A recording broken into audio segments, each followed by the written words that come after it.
Yo, what is up, Mad Family? Welcome back to the channel. Appreciate you guys tuning in. Today is going to be just like a little quick video giving you guys an update because I got the RX8 back. I know from the last video it doesn't seem like it went anywhere, but it's actually been down for the past couple months. It had an issue with the clutch. It turned out it was the pilot bearing. So today I'm just going to go over what all happened with the RX8 because it was more than just the clutch. And then also just give a quick update on both of the bikes. You know, as you see, I got the F4, you know, outside. We're about to get a nice little cold start. The 8 is back and the Gixxer's still here, never left.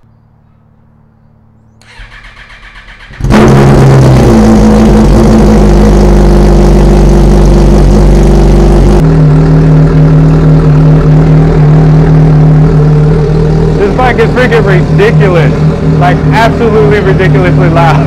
It can literally shake my entire garage when it's inside, and it also shakes my neighbor's garage. Luckily he's a cool dude, but yeah, it's super loud. And this is just idle, like I haven't even touched the throttle.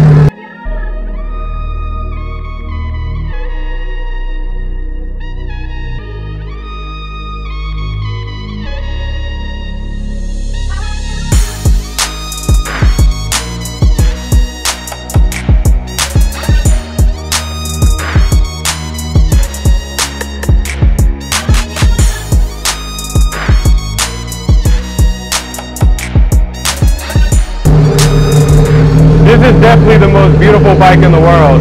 Like, Envy makes amazing looking bikes, but the F4 will always be the most beautiful, without a doubt. Nothing else looks better. Aprilia, Ducati, sorry. Like, I love you guys, but no. No, Envy takes the cake, especially the F4.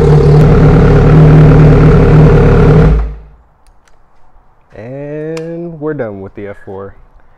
So we're gonna roll the F4 back into the garage, and then I'm gonna go ahead and talk to you guys about the RX8 and what we have planned for the Gixxer. Because the F4, it's next to get fixed, and I'll explain that real quick too. So let's get her back in the garage, and then we'll talk about the 8 because it had the most issues, and then we'll talk about the 4 and then the Gixxer. Alright guys, so the whole situation with the RX8, so it all started when I took it to the dealership. So, well, let me backtrack. A little bit before then, the clutch engagement felt a little weird, and I was trying to figure out what exactly it was and trying to get it to, you know, replicate, you know, the same issue. So it was like just randomly, like the clutch wouldn't engage properly, and then, you know, sometimes it act kind of like just weird and really like rattly. So I'm just like, okay, I know it's the clutch, so I'm just gonna try to prepare myself to replace it. So push come to shove, I went to the Mazda dealership and got the recall for the fuel pump done. Well, when I started it there and I went to move it from, you know, the lot to, you know, in front of the building so I could do the paperwork, for whatever reason, when I came back out to start it, it just didn't want to, like, it didn't want to go into gear. So I was just like, okay, well, maybe I'm just not, you know, pushing it enough. So I made sure I could push it all the way to the floor, and I could. So I was like, all right, cool. And then I pumped it a couple times because, you know, the clutch and slave master cylinder, like they're famous for going out in these cars, and they're famous for, you know, being pains in the ass. So like I said, I tried it a couple times, and then I tried putting it in gear. Nothing was going in gear, and then the one time it did go in gear, it stalled like instantly. So at that point, I just called a tow truck, and I got the car towed to the house, and it was kind of just sitting here for 2 months up until just recently when I called Neptune Speed and had them fix everything. So pretty much what it came down to was this right here. So, you know, obviously, like, you know, you see the XCD stuff, that's not what was in the car. So this is just some knockoff BS, like Korean aftermarket clutch. It is not what is supposed to be in this car at all. So my buddy was the one that had the clutch, you know, replaced in this car because it went out when we were in North Carolina together, and the shop did not listen to what he said, and they just put some random Korean clutch in it. So if you don't know anything about RX8s, they're very particular about their clutch. So you typically only put in, like, you know, the OEM stuff, the XCD clutch. That's pretty much it. There may be a couple other brands, you know, comment down below if you know them. But yeah, you have to be, you have to put in a certain clutch. And that's not what happened. Even though he specified that's what he wanted them to do, they ignored it and cheaped out. So yeah, pretty much what happened was when I talked to Yoshi at Neptune Speed, he said that the pilot bearing actually got completely stuck, and that is why, like, I couldn't get the car to move or do anything. So yeah, it was not a great day that day. And then yeah, and then as you guys may have noticed when we were just over there, these are not BC Racing coilovers. These are the OEM ones. So we went ahead and we took care of installing the BC Racing coilovers. So as you guys can see, the car is, you know, obviously lower. I actually used to be able to stick like 3 fingers in between here, like between the tire and the fender, and I can only do about 2, barely 2. So it was a pretty significant drop. That's actually the highest you can have if you have 18-inch wheels. So if you have 18s, that's literally what your car is going to look like. Don't get me wrong, like it rides perfect. Like, it rides absolutely perfect. Right now I am 10 clicks away from the softest setting, and you know, I have a lot of bumpy roads out here and it's perfect. Like, going through the corners and stuff, it feels way better. Like, I thought that the RX8 with the stock suspension was already great handling car, but these BC coilovers they just take it up to a whole nother level. So definitely recommend you guys, you know, look into getting coilovers for your RX8. It was actually between the BC ones and the teen ones for me personally, but hey, I've seen people run like the KWs and they absolutely love them. But that's pretty much, you know, everything that happened with the RX8. Still have a lot of plans for the car. Still plan on doing the wide body, getting it repainted. Probably gonna switch to a HKS single exit exhaust. And we're still trying to figure out the headers. Racing Beat, they're still on back order. And I think the only other good ones that people recommend are the Megan Racing. So yeah, we'll just have to see as far as headers. And then obviously we'll go ahead and get the car tuned. I'm thinking I might just go with the Mazda Edit and just have, like, you know, just get a tune from them. Or I might just find, like, you know, a place that can tune rotaries. Like I said, the rest of the stuff for the RX8 is, you know, big money, so it's probably gonna stay in this form right here for a while. But on to the bikes. As you guys may notice, down here there's a wet spot because the F4 is leaking fork oil.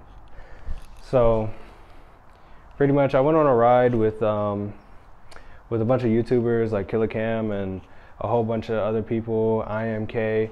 Like, went on a ride with them. It was a big group ride, and we were coming on the highway, and I forgot what gear I was in. Like, not gonna lie, it's completely my fault why the forks are messed up right now. Forgot what gear I was in, and I went to get on it, and the bike came up pretty quick, and then, you know, I tried to ease out of it, but it still dropped way too fast. And yeah, ever since then, the forks have been leaking. So I'm gonna go ahead and take it to Moto Forza, because this was next on the list to get fixed anyway. So we're gonna take the F4 to Moto Forza, get the forks done, and then also, you guys probably saw earlier in the video that the running light on the tail light was not working. So I already have the other one. It's actually over here. So, you know, we're already good. We have, you know, the new tail light from my GP Racing. You know, shout out to Alex for getting me that, because it's really hard to get the smoke ones, and he was still able to pull that off for me. So I appreciate that. Yeah, so that's literally it for the F4. It just needs those two things fixed, and then she'll be back on the street, like perfectly legal and everything, kind of. Moving on to the Gixxter.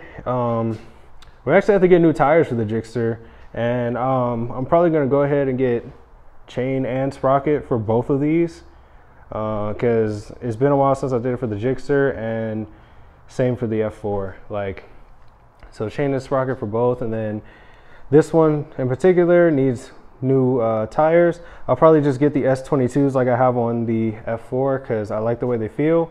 And then, like, also the Gixxter has this issue. I think it's this switch is going out, or it already has gone out, because the high beam doesn't work no matter like what I do. Like, the turn signals and stuff still work, but the high beam, it just doesn't work.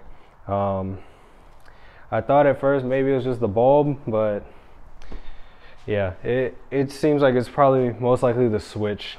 And then also I need to get the headlight loom like rewired too. So it's probably a combination of like multiple things going on that's making it not work.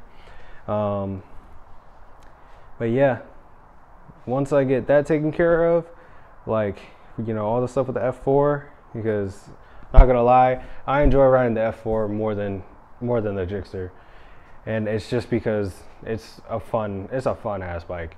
If you've never ridden the F4, you need to ride one. Like, it is such a fun bike to ride. It's such a like straight up super bike. Like, it doesn't necessarily care about your comfort or anything like that.